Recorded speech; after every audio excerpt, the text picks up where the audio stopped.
Assalamualaikum warahmatullahi wabarakatuh. Alhamdulillahirabbil alamin. Wa bihi nasta'inu ala umurid dunya waddin. Asyhadu an la ilaha illallah wa asyhadu anna Muhammadar Rasulullah. Allahumma shalli wa sallim ala sayyidina Muhammad wa ala ali sayyidina Muhammad. Sahabat Islam yang dirahmati Allah, pada kesempatan kali ini mari kita sama-sama bersyukur kepada Allah. Mudah-mudahan kita dalam keadaan sehat, dalam keadaan iman dan Islam, dan selalu terus beristiqomah memegang teguh apa yang telah diperintahkan oleh Allah Ta'ala, dan juga menjauhi segala apa yang dilarangnya dengan sekuat tenaga kita. Mudah-mudahan kita dijadikan hamba yang diberi kemudahan dalam mengarungi hidup kita. Amin, amin ya robbal alamin. Sahabat Islam yang dirahmati Allah, Nabi Muhammad SAW bersabda, pokok segala perkara dalam Islam, tiang-tiangnya adalah sholat, dan puncaknya adalah jihad. Kemudian Nabi bersabda lagi, maukah kujelaskan kepadamu tentang hal yang menjaga semua itu? Lalu Mu'adz bin Jabal yang meriwayatkan hadis ini menjawab, ya mau wahai Rasulullah. Lalu beliau memegang lidahnya dan bersabda, jagalah ini, lisan ini. Lalu kutanyakan kepada Nabi Allah, apakah kita akan disiksa dengan sebab perkataan kita? Kemudian dijawab oleh Nabi, semoga ibumu kehilanganmu. Ini adalah maksud untuk memperhatikan ucapan selanjutnya. Tidaklah manusia tersungkur di neraka, di atas wajah mereka atau di atas hidung mereka, melainkan dengan sebab lisan mereka. Sahabat budiman, berbicaralah yang baik, maka kalau tidak bisa harus diam, dan dengarlah lebih banyak. Dua telinga diberikan agar kita dapat menyerap lebih banyak daripada membicarakan banyak hal. Dua mata diberikan agar kita lebih banyak membaca dan mengamati daripada mengomentari.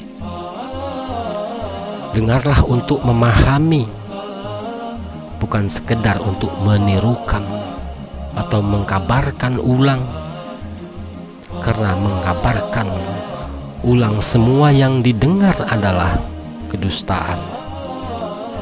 Seraplah yang bermanfaat agar yang keluar dari mulut juga baik dan bermanfaat. Dengarlah lebih banyak, karena telinga mampu mendengar suara 3 kali lebih keras dari apa yang bisa disuarakan oleh mulut. Telinga sanggup mendengar letusan petasan, tapi mulut mesti lebih lebar dari telinga. Ia tak akan mampu bersuara sekeras petasan. Maka dengarlah lebih banyak, karena dunia memberi jawaban di setiap detik kehidupan Anda semua. Butuh ketenangan agar kita bisa mendengar, dan mendengar akan membuat suasana lebih tenang.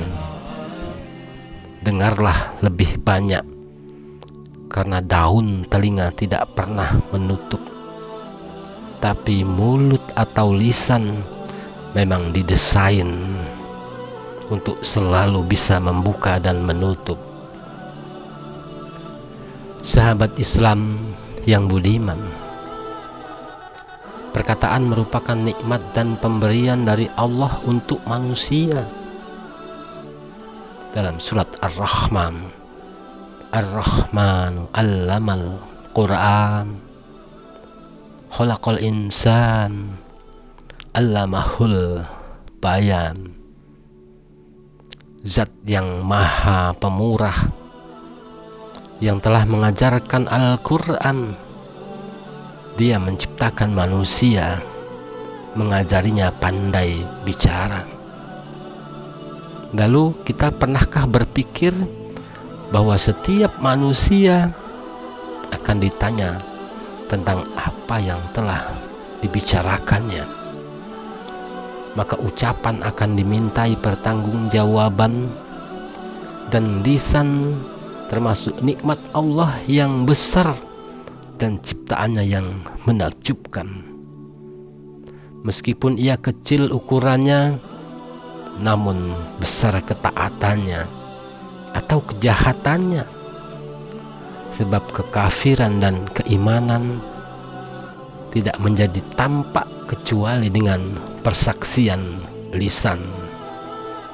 Sedangkan keduanya merupakan puncak dari ketaatan dan kemaksiatan. Sahabat sekalian, pernah suatu hadis yang diriwayatkan oleh At-Tirmizi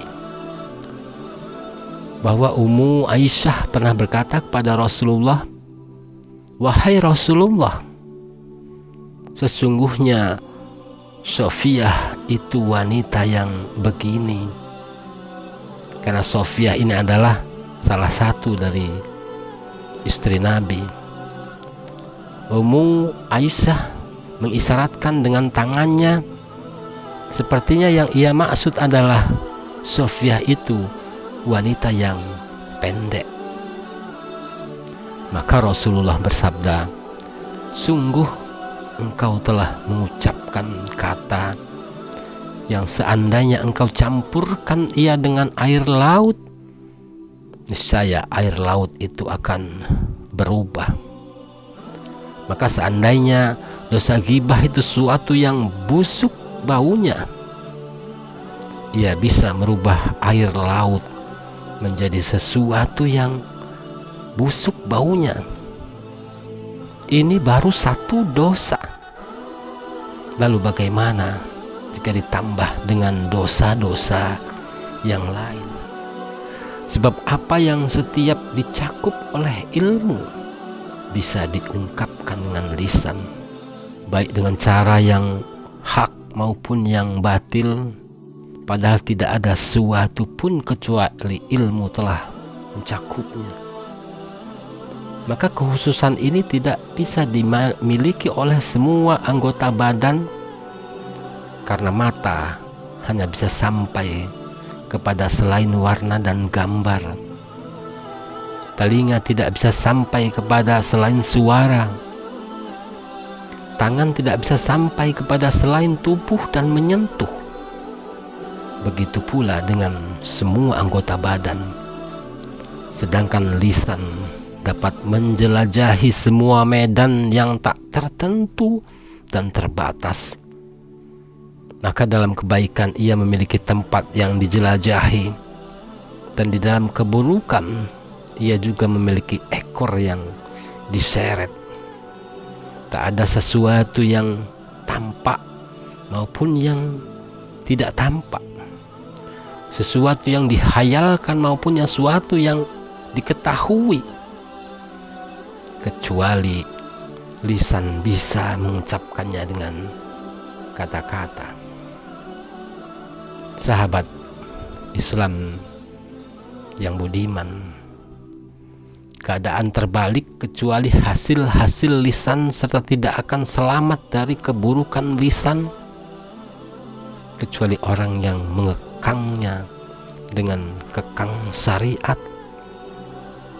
sehingga ia tidak membiarkan keluar begitu saja kata-kata, kecuali adalah suara yang dapat memberikan manfaat baik dunia maupun akhirat.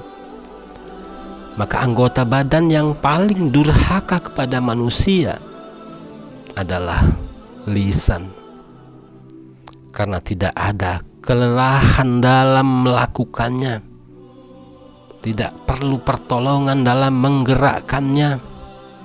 Sedangkan manusia menyemelekan dalam menjaga lisan dari bencana dan berhati-hati dari akibatnya. Maka sesungguhnya lisan ini merupakan alat syaitan yang paling besar dan dalam menyesatkan manusia.